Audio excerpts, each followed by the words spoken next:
Housefull 5 বেরিয়ে এক সপ্তাহ হলো না, আমরা তার মধ্যে চলে গেছিলাম হাউসফুল 5 দেখতে, তাও আবার দিনের দিন সকালবেলা টিকিট বুক করে। হলের মধ্যে আমি আবার নেচে হলাম, তার জন্য কি আমাকে লোকজন মের করে দিল হল থেকে। ওখানে গিয়ে কী কী খেলাম সবটা রয়েছে কিন্তু এই ব্লগে। চলো তাহলে গাইস কাউতারানি ভরা ব্লগটা প্রথম থেকে শুরু করি।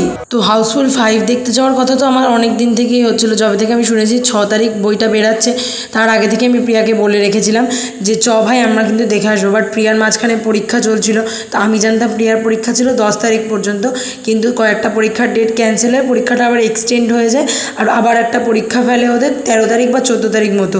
তো মাঝখানে ছিল আমাদের কাছে 11 তারিখ আর 12 তারিখ। 10 তারিখ সন্ধ্যে থেকে আমি অনেক ঘ্যানাচ্ছিলাম যে ভাই বাট প্রিয়া ক্যান্সেল করছিল। আমাকে বলে যে 15 তারিখ যাব, রবিবার আছে সেই দিন, তো আমি সেটাতেই রাজি হয়ে যাই।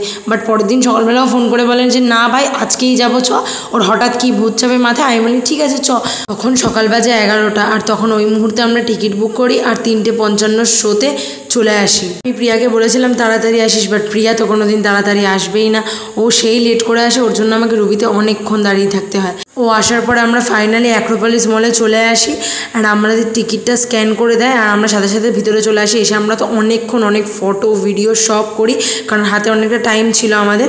অ্যান্ড 3:55 যখনই বাজে আমরা তখন হলের ভিতর এন্ট্রি নিই। আমরা তো প্রথমে ভেবেছিলাম এর আগে যতবার আমরা সিনেমা দেখতে গেছি আমাদের টিকিট অলওয়েজ টিটি ওখানে দেখে সিট বলে দিয়েছে, বাট এখানে কেউই ছিল না বলে দেওয়ার মতো, আর আমাদের এমনকি চেকও হয়নি, জাস্ট টিকিটটা স্ক্যান করে আমাদের ভিতরে ঢুকতে দিয়েছিল। তো আমরা রীতিমতো নিজেদের সিট একাই খুঁজি আর নিজেরা এসে বসে পড়ি। আমরা যখন ভিতরে এসে বসি তখন অলরেডি 4টে বাজে, তখনও বই শুরু হয়নি, তখন অন্য একটা মুভির ট্রেলার দিচ্ছিল, আর আমরা হলে এসে বসার একটু বাদেই বই শুরু হয়ে যায়।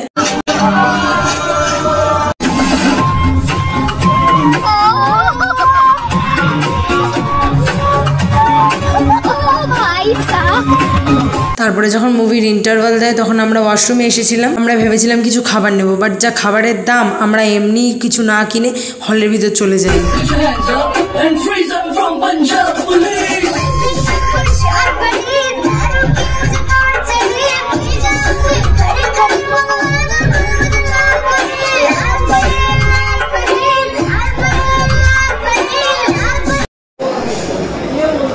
আমাদের মুভি দেখা ডান, and the movie was like insane, ভীষণ ভালো। তোমরা অবশ্যই গিয়ে দেখে আসতে পারো। আমার রিভিউটা তো তোমরা আই হোপ শুনলে। আমার না হাউসফুলের সব কটা পার্টের মধ্যে থেকে এই পার্টটাই সব থেকে বেশি ভালো লেগেছিলো। যেমন কমেডিও ছিল, তেমনি একটা সাসপেন্স ব্যাপারও ছিল। ওখান থেকে বেরিয়ে আমরা ভিতরে কিছুক্ষণ ছবি তুলে, এই ব্যাকগ্রাউন্ডটা এত সুন্দর লাগছিলো যেখানে দাঁড়িয়ে ছবি টবি তুলি, ভিডিও করি। অ্যান্ড তারপরে আমরা গেছিলাম অ্যাক্রোপলিস মলের উল্টো দিকের যে গলিটা, যেখান থেকে আমরা ওখানে গেলেই সবসময় খাবার খাই। সেখানে গিয়ে প্রথমেই আমরা অর্ডার করেছিলাম চিকেন পপকর্ন, সেটা নিয়ে আমরা আরেকটা দোকানে আসি, অ্যান্ড সেখানে গিয়ে আমরা নিই চিকেন র্যাপ। এখানে চিকেন পপকর্ন যে আমার এত ভালো লাগে খেতে বলে বোঝানোর বাইরে। চিকেন র্যাপটা আমার মোটামুটি লেগেছে, বাট তোমাদের হয়তো ভালো লাগতেও পারে, কারণ প্রিয়ার খুবই ভালো লেগেছিলো, আমার খুব একটা ভালো লাগেনি। অ্যান্ড তারপরে একটু থামস আপ খাই আমরা। তারপরে আবার আমরা অ্যাক্রোপলিস মলে চলে আসি। আমরা ভিতরে ঢুকিনি এবারে।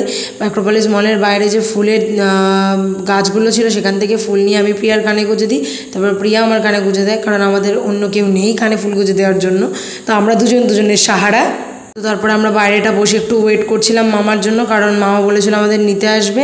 অ্যান্ড আজকে জানো তো একটা ব্যাপার হয়েছে, সারাক্ষণ না প্রিয়ার ব্যাগটা আমি নিয়ে ঘুরছিলাম আর প্রিয়া আমার ব্যাগটা নিয়ে ঘুরছিল। আমাদের দুজনের ব্যাগ খুব পছন্দ হয়েছিল আজকে। তো তারপরে মামা আমাদের নিতে আসে আর আমরা স্কুটি করে চলে যাই বাড়ি। আর দেখা হচ্ছে তোমাদের সাথে নতুন কোনো সুন্দর ভ্লগে। ততক্ষণের জন্য tata, take care and by.